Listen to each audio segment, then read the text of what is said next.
Hello friends, welcome to my channel. तर मी गेले होते तिथे एक नवस पूर्ण करायचा होता। तर तो नवस पूर्ण करण्यासाठी आम्ही तिथे गेलो होतो एका देवीकडं। त्या देवीकडं आम्ही नवस पूर्ण केला आणि नवस पूर्ण करण्याच्या नंतर एक शेळी द्यायची असते, ते शेळीचं पिल्लू द्यायचं असतं। आमची लाडकी ही छोटीशी शेळी होती जी की आम्हाला खूप आवडायची। ती सगळ्यांच्या मागे जास्त पळायची। अनुची तर खूप जास्त लाडकी होती। जिथं जिथं कोण जायचं तिथं तिथं ती मागे सारखी यायची।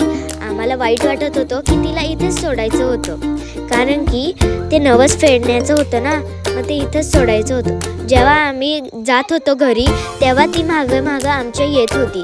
बिचारी अनु खूप रडली, तिला खूप वाईट वाटत होतं।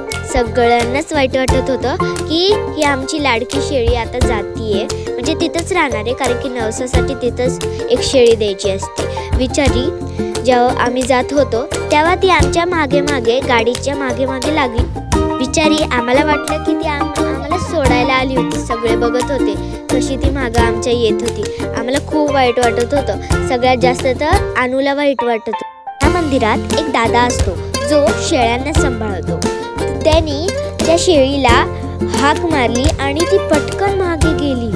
नंतर ती आमच्या पाठीमागे आली नाही। आम्हाला खूप आश्चर्य वाटलं। तुम्हाला जर हा व्हिडिओ आवडला असेल तर like and subscribe. Bye guy.